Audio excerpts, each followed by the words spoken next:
Well, hi everybody, Father Alex here. Welcome to another episode of the Godcast. My guest today on the Godcast is Maxine Kwok. Maxine is the first violinist for the London Symphony Orchestra, and I very much hope you're going to enjoy this conversation, learning about her work and what it's like being in one of the world's leading orchestras. If you enjoy the Godcast, then do check out other episodes. There are hundreds there now, and lots of musicians. And also, you might be interested in my book, which is Our Daily Bread, From August to the Altar, which is published by Harper North. That's available online and in all good bookshops. And you might even find me at St Matthew's Church in Burnley, where I'm the vicar. But for now, I hope you enjoy this interview with Maxine Kwok. Well, I'm delighted to say that joining me on the Godcast this week is Maxine Kwok. Maxine is a first-class violinist, and I'm really excited about talking to you, Maxine. Welcome to the Godcast. How are you? Thank you very much. I'm very well, thank you. It's a bit early for me.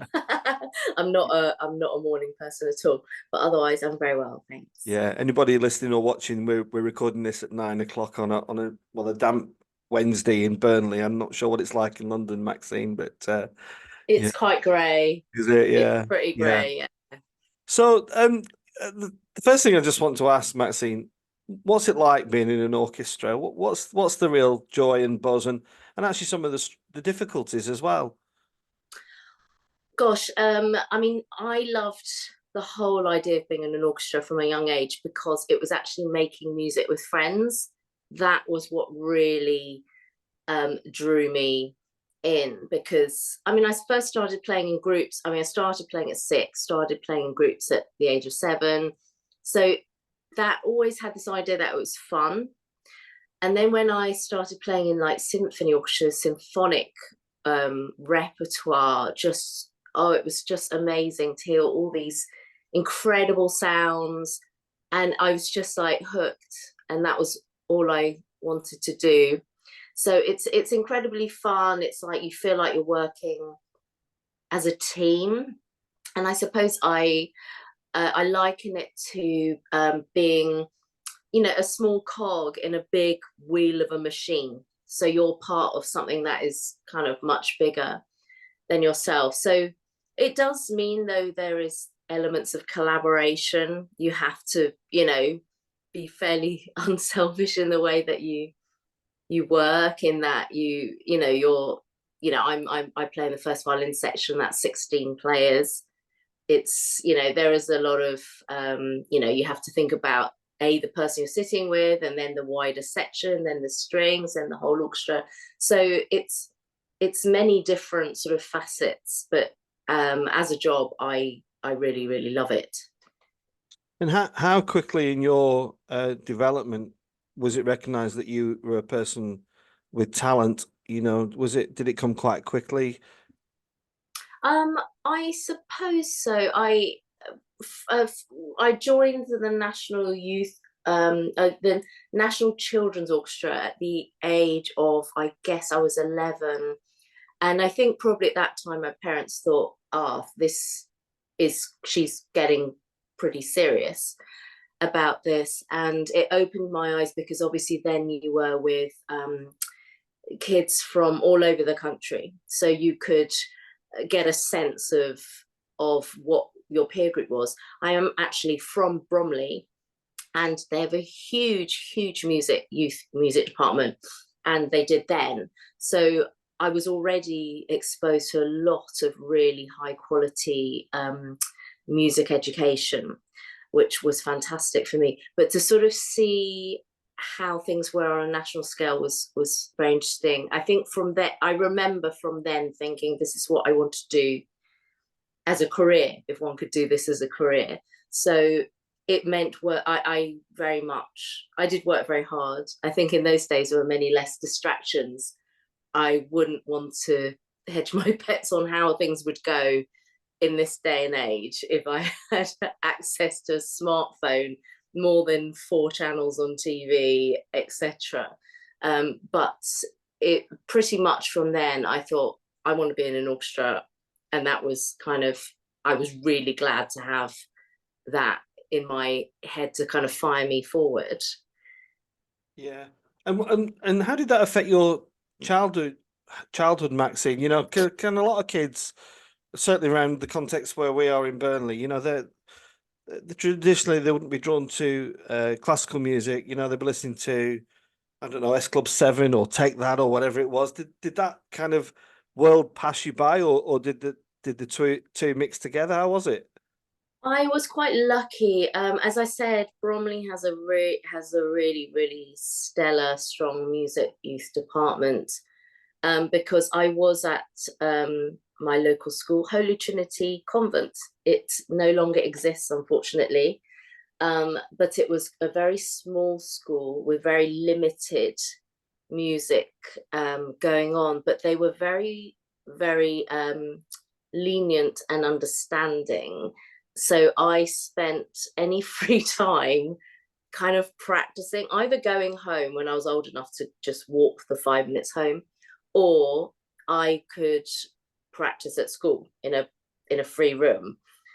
So to be honest, school was quite a lonely time for me because it was such a small school. There were not really any like-minded people.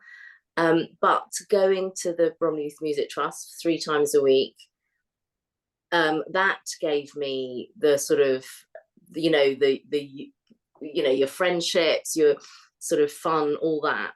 So in one sense, it felt like a bit of a lonely path, but in others, I did have friends who were, you know, enjoying music and being very normal kids as well. Yeah, I've just been recently, I don't know, getting a bit obsessed with Desert Island Discs on Radio 4, and I love kind of the story of music and how it evolves in people's lives. What was the pieces of music that were drawing you in as a child, Maxine? Can you remember those kind of key kind of you know, moments that landed and you thought, wow, this is incredible? Well, I definitely remember, and all my friends will know this. I come from a family of big Star Wars fans, and I remember hearing the soundtrack to that at home very, very much, and thinking, wow, you know. And as a kid, you're not really thinking that much about what it is or who's playing or anything. And of course, at some point, I thought this is a symphony orchestra, and they're, you know, and they're sort of providing the sound to this film that is so popular. And um, that had a profound effect on me, mostly because it put in my mind the London Symphony Orchestra, which is why I ended up where I am. But even, you know, playing works for the first time, like I remember playing Night on Bear Mountain by Mussorgsky and thinking, oh my goodness, this is so exciting. I mean, we must have sounded like a dog's dinner, you know. It was like a group of, you know, very young kids. But things like this, I just, yeah, just had this profound effect on me to make me want to, you know, do this all the time. You know, it's very solitary learning an instrument to a high level. Of course, you spend so much time on your own. Of course, you have to perfecting, you know, the skill, the craft of it. So it was great to do that, but also mix it in with what I thought was tremendous fun, to be playing music with other people. And that stands out quite clearly to me when I was young. Was there ever a rebellious period, Maxine? You know, the teenage years kicked in, and you know, did you just think, oh, I don't want to do this anymore?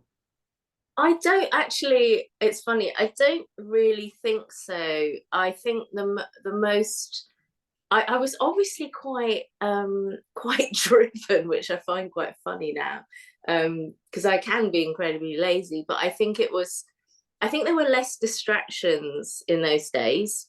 You know, I had this sort of set thing. I practiced for school, practice at points during the school day, and I would practice at some point when I got home. But I think probably my rebellious phase was when I was at the Royal Academy of Music, and I had already started doing some professional work when I was 18. Literally just before I went there, I had to miss my first 6 weeks of going to music college. So I never really settled, because I think in that time you make your formative friends, you settle in. I missed, the first 6 weeks because I was on tour with an orchestra.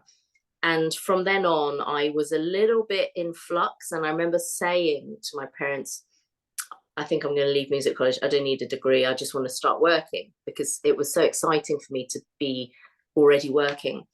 And they very much persuaded me that maybe this was a really good idea to get the degree. And because you never know what's going to happen in the future, and that might come in really handy one day. And they're right. That was the only time where I pushed back a bit, I think. But there was never any doubt. I never wanted to do anything else. And I never really felt I was missing out, because, I mean, as I became a later teenager and I was in the National Youth Orchestra, and these were, I would say, and probably the people who were there at the time, these were the best years of my life. And I think it's very different to how things are now, going back 30 years. The friendships you forge, you can't text each other the moment you get home. You had to write letters. Maybe your parents would let you use the landline, once a month to call a friend. So those friendships were very much forged in the music you played, the 2 weeks you spent in the summer holidays. So I was very content and I was very happy, to be honest. So I don't think I ever really, I mean, there were times where I thought, oh, I really can't be bothered to practice, but I think, any kid is like that. And how's your relationship with the violin evolved over the years, Maxine? I recently interviewed a rock guitarist, a bass guitarist called Rudy Sarzo, who worked with Ozzy Osbourne for many years, and he's in his 70s now, and he's still was suggesting that he's still learning every single day about the bass guitar and where he can take it and what he can do with it. Just say a bit about that, Maxine, if you would. Absolutely. You never stop learning. And it's a physical thing to play an instrument. So it's not something you can just decide to just have a break. Well, I mean, it's good to have a break because of the muscles and stuff, but it is something that you are still learning, whether it's technically or musically. And certainly when you play in an orchestra, so I'm playing most days for some hours, you don't really always feel like getting your violin out when you get home, because you've been playing a lot and it's not very practical. There's just not enough hours in the day, and you purely just don't feel like it a lot of the time.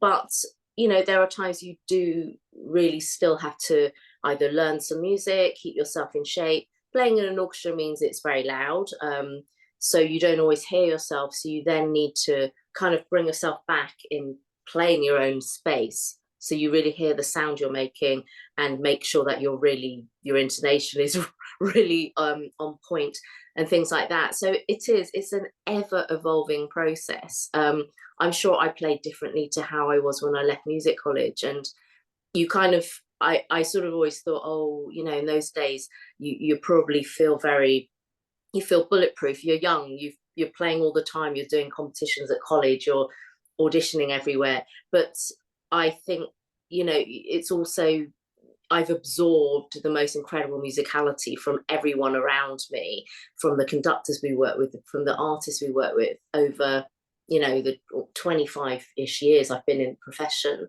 So that changes you as a musician as well. And it will just carry on being like that. Yeah.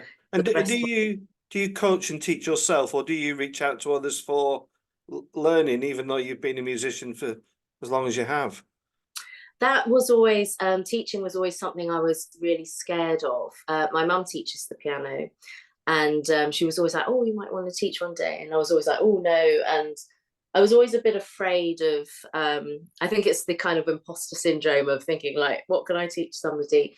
I don't teach per se, but I do coaching for, at places like the Royal Academy and the Guildhall School of Music, when they have projects and they invite players to come and coach the sections, and I have been back and coached at National Children's Orchestra and National Youth Orchestra, and felt so old going back as a tutor and teaching and thinking, gosh, how I felt as, you know, as a kid there. And it's been so rewarding because I know how important the teaching has shaped me and profoundly at that time. So I've always wanted to give a really, really great experience to those kids, because I know some of them might remember something I said, you know, in 20, 30 years time, or think, oh, that person really kind of inspired me to carry on. And, you know, it's important. It's important to pass things on to future generations, and especially in music at the moment, which is obviously always the first thing that gets cut and underfunded, etc. So to be able to sort of give quality experience and teaching, I think, to kids is just so important. Yeah. And Maxine, I was my dad was a pianist, a jazz pianist, but he loved classical music, and he loved I remember the violinists Jehudi Menuhin and Yaka Heifetz. Do those particular musicians still stack up in today's musical world, or has it changed and evolved since then? I mean, everything changes and evolves, but oh, I mean, goodness, those are two giants of the playing. I mean, Heifetz is still, I'm sure, the ultimate god for violinists still. The playing in those days was different. It was so individual, very, very individual and unique, and which is why people will still listen to their recordings. When we have countless young artists these days, or and recordings to draw on, people are still listening to people like Menuhin and Heifetz. It's completely, you know, Oyster, all these people just sounded so individual. You knew it was them playing the moment you put on their, you know, whether it was a record, a CD, you know, download these days. They are still a huge inspiration for any musician, I think. Yeah. And can you remember, Maxine, the day where you got the offer to join the London Symphony Orchestra? Can you recall that for us, and how it felt and the emotions that went through your mind? I remember it very, very clearly, because I was on holiday in Helsinki in the days before one had, actually I did have a mobile phone that was, you know, the size of a brick, but you didn't take it abroad. It probably wouldn't have worked abroad. So the orchestra, the chair at the time, was trying to contact me, not, you know, reaching me. Ended up calling my parents, who managed to speak to me, you know, in Helsinki, and said, oh, apparently, you know, you got the LSO job. And I was just so, I'll never forget that moment. It was just the best feeling, because I'd wanted a job there for so long. And, you know, with any job, there's always an element of, you know, you have to work hard for it, but also you just sometimes need a bit of luck to be in the right place at the right time for things to just fall into place. And it was, it was the best feeling in the world. I mean, it's a really long time ago, but I still remember feeling just like I couldn't believe it had actually happened. And obviously, you know, it was funny that it was my parents who had to sort of tell me, and I think they almost didn't answer the phone at home, because they were like, who's this? So I'm glad they sort of did. And I would imagine, well, I was trying to think what listeners or viewers want to ask, and I'm intrigued to know, what is a working week like for Maxine Kwok? You know, is it, you know, I suppose people just think, oh, you just rock up at the, you know, the various auditoriums or theatres, and you do your stuff and you go home. I know it's not like that. So, but what is it like, Maxine? Gosh, I get asked this question quite a lot. Oh, what's a sort of typical week? And I can safely say that no 2 weeks are ever the same. They're very, very, very varied, which is what makes, I think, for me, the job so exciting and interesting. Obviously, you have your concerts. So the LSO is based at the Barbican Centre in London. So, you know, we have 50 concerts in there a year. We play at the proms in the summer, which is wonderful. We might play, a couple of weeks ago, we played at the Bristol Beacon. So we do a couple of 2 or 3 sort of out of town dates, whether, it's Bristol, Bath, or Brighton. Birmingham. It's all the B's for some reason. But interspersed with all that is two huge portions of our work, one of which is international touring, and the other which is commercial work. So international touring can be 80 concerts a year, for example. We have residencies in different places. We have a big trip to the Far East further in the year, to America next year, and we're generally traveling to Europe most months. And in the middle of that, we're in the studios, Abbey Road Studios, or our own LSO St. Luke's is a studio, and we're recording anything from classical music to film scores to game music scores, projects which people bring to us. They want their music recorded, backing tracks for pop albums. So it's really very, very diverse and eclectic. So there's never really a set kind of time, which I think some people, it can be a bit challenging. It's not Monday to Friday, 9 to 5 at all. But for me, it's always been interesting for me to, what are we doing to it? And you think, that looks interesting. And you don't quite know what it is until you actually get there and you sit down and you look at the music. So it's really could be anything.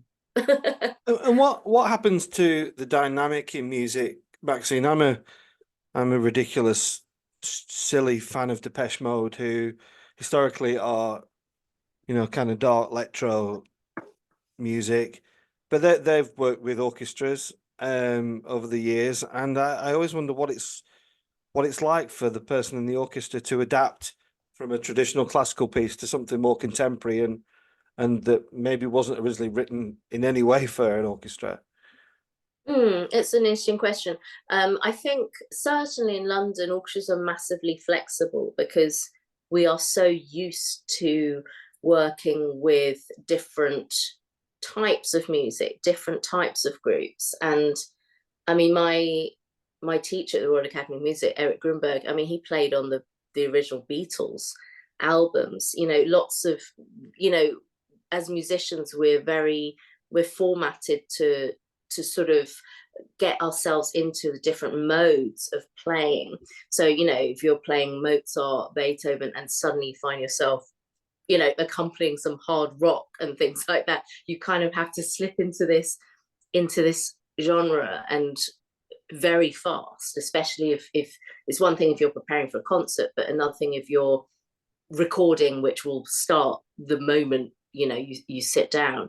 So I think it's something that London musicians are very attuned to and very aware of, because we never really know what to expect.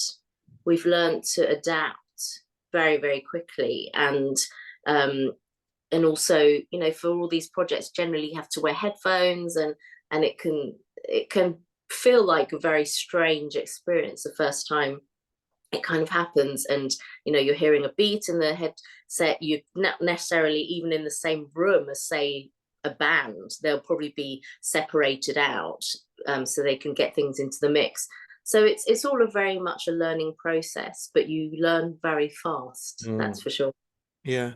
And what about conductors, Maxine? I'm not a trained musician, and I often wonder what difference a conductor makes to a piece of music. How do different conductors make orchestras sound slightly different or radically different? That's another question that I get asked a lot. Like, what does that person even do? Are they actually useful? Because nobody seems to be looking at them. Yeah, they are very, very different. They are pretty essential.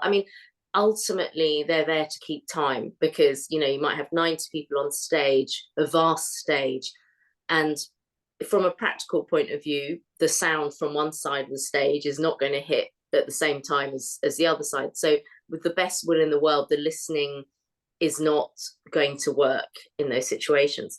And the conductor then adds their own elements of musicality onto the music that we're performing. And being in an orchestra, it can be tough at times because, you know, we have strong opinions. You're brought up, you play on your own, you form your own musical ideas, and suddenly you're in a situation where you follow someone else's ideas ultimately. But that is the challenge of it and the beauty of it. And they all bring something very, very different to concerts. Some of them like to rehearse a lot, so they talk a lot, and they like to have everything completely sort of ready for the concert, so there's no surprise. Others are much more spontaneous. Things change in the concert. You have to be so aware.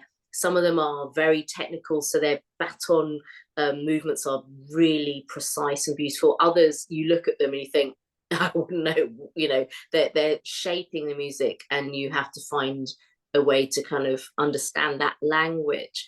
They're very it's a completely different breed of person, if you like, but very essential for us. And of course, as with everything, people have their favorites, people they don't like, etc. But it's quite a fascinating sort of world to watch. And I do, yeah, I find it very interesting that two people can conduct a piece, you know, the day or day after, and it could be 100 times percent different.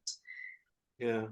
And something I really want to ask you, Maxine, is about kind of the spiritual connection. I mean, this is the Godcast, and next week is Holy Week for Christians, and you know, I'm thinking of St. John's Passion, Bach's St. John's Passion, and but the audiences are often moved. I can be moved by classical music, or I can be moved by rock music. It doesn't really matter to me. If it touches me in my heart, it can really move me.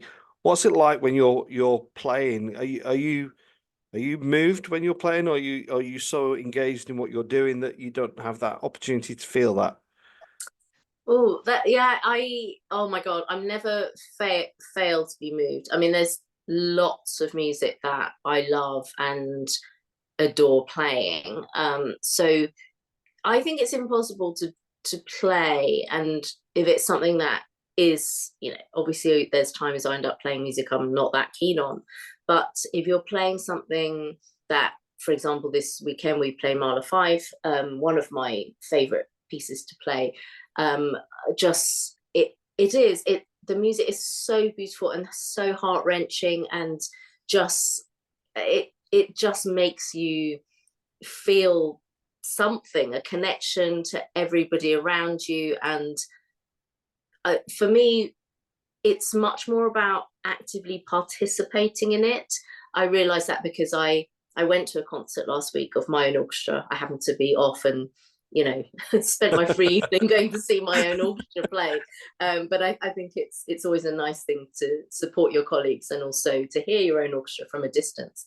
And I enjoyed the concert, but I realized that I get this joy and love of playing very much from actively participating on stage and feeling like, I don't know, you feel really at one team, one animal when you're on stage in that way, and it creates this sort of magic. And I imagine, intensely spiritual for people who listen and people who play as well. It is hard to put into words this connection that one feels from your own self, your instrument, to the music, to everybody around you.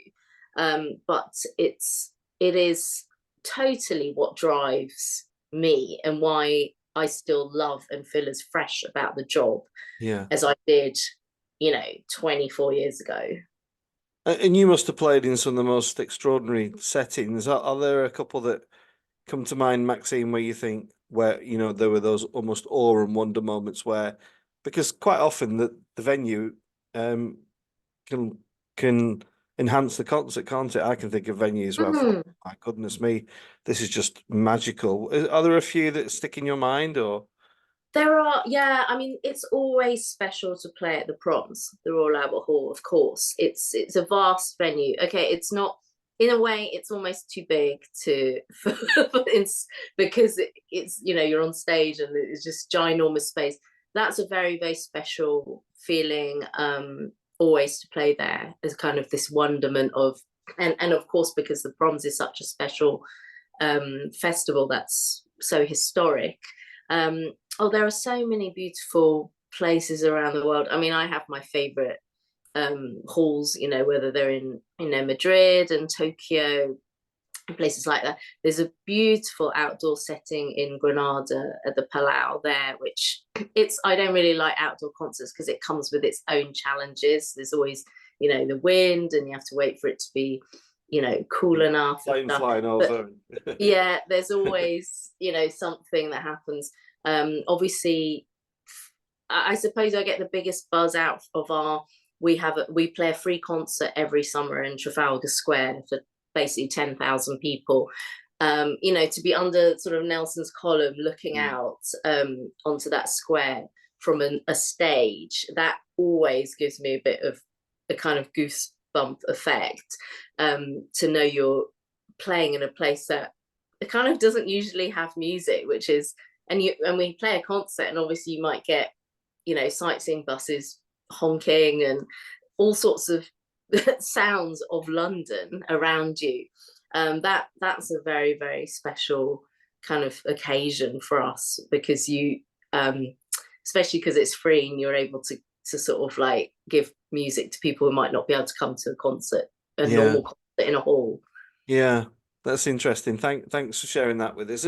And something I also want to ask. I mean, I feel like I've been on a real whistle-stop tour, but so fascinated by it all. Just the issue of whether, you know, classical music is for a certain class of people. You know, I work in a very deprived part of Lancashire in Burnley, and very traditionally working class. Can you just tell me about what the orchestra does to kind of break down those cliches or barriers to, you know, because what you said right at the beginning was that music is usually the first thing to go, you know.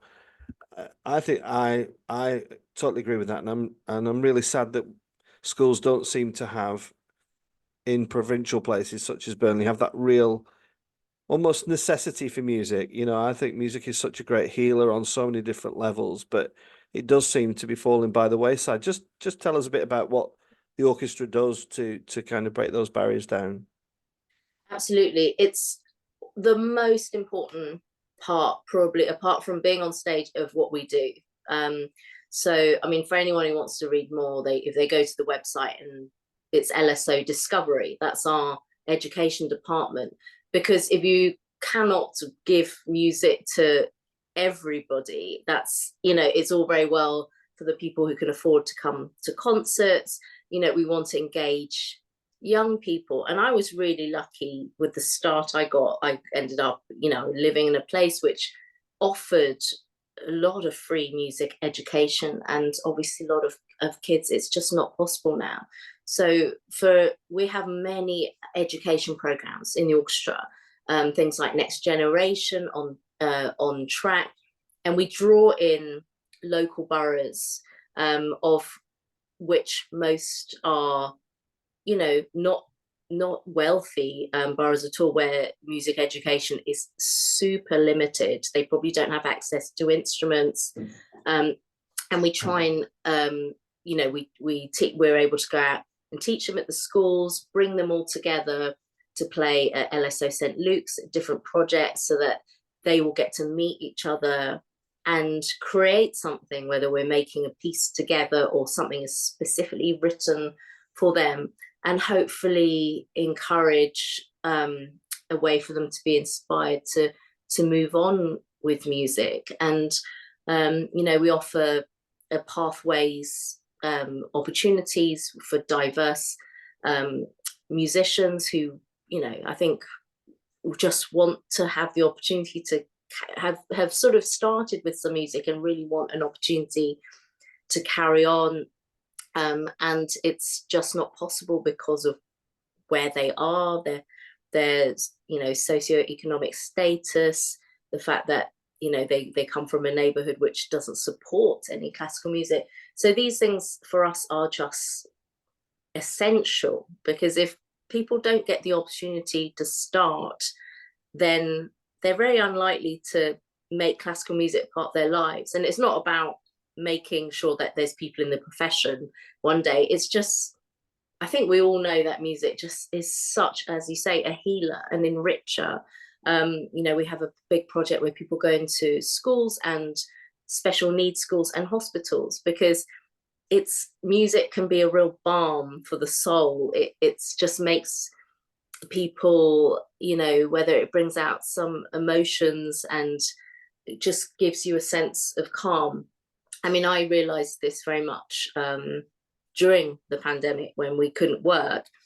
And the hardest thing obviously was not going to work, but I sort of thought, oh, life feels very quiet suddenly. And I don't usually listen to classical music at home at all, because I think I'm doing that all day. And suddenly I found myself listening to classical music all the time at home, because I hadn't realized how much I needed it to make me, you know, feel that sort of emotions and feel connected and things. So it's absolutely of vital importance. And it's absolutely shocking how limited music is these days in schools, and a real tragedy for these generations. So we, you know, with the LSO, we try to do as much as we can.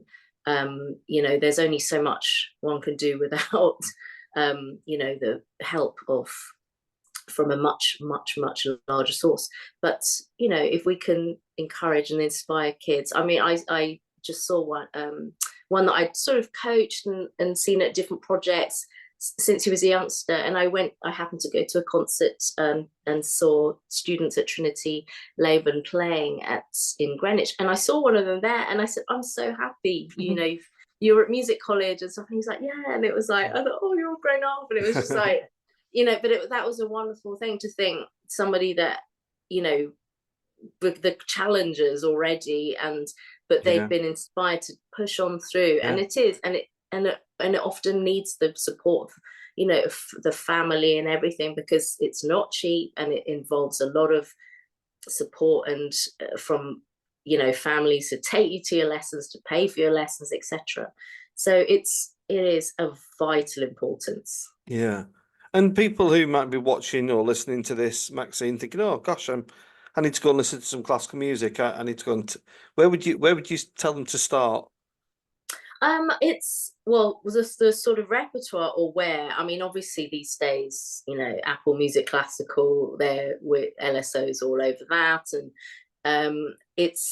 we have our label, which is celebrating its 25th year, which I can barely believe, LSO Live, which takes our live concerts and puts them into recordings, which are fantastic. There are some amazing recordings there. And I always say to people, you know, if you're foraying into classical music, and you know, the thing is, a lot of people always think like, oh, don't know if it's for me, you know, it sounds all a bit highbrow. I mean, chances are you're hearing classical music all the time, whether it's on the TV, from adverts, and a lot of people like to get in through, you know, I always think, if you like film music, you know, if you like Star Wars, if you love, you know, Raiders of the Lost Ark, Harry Potter, I'm naming all the things that the LSO have recorded, then you're gonna love music by Richard Strauss, William Walton, Prokofiev. You're gonna hear all those things, you know, all exactly the same similar sort of ways that the music will bring images to you.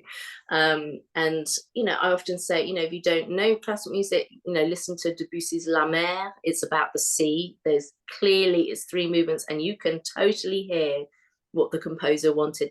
Very accessible. I think a lot of people think, oh, I wouldn't know where to start. And you don't have to love Mozart, Beethoven, and Brahms. And sorry, these are not my favorite composers either. There's just a wealth of things one can listen to, and you know, and if you're in London, you just have an incredible choice of concerts to listen to, and but firstly, it's just totally there on the radio, on your phone. Yeah.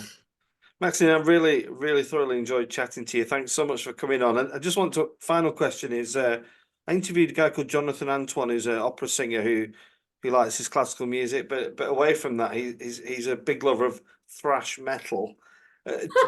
What's your away from classical music? What's your kind of go-to genre? What floats your boat? Oh goodness, probably, gosh, stuff from my childhood then. Yeah, if one sort of went through my phone, you'd probably find sort of 80s and 90s pop, which would be really embarrassing. But there's something, I think, when you reach my age, you kind of, there's an element of nostalgia. So at the moment, I'm quite into listening to the sort of pop music from my youth, which is quite funny.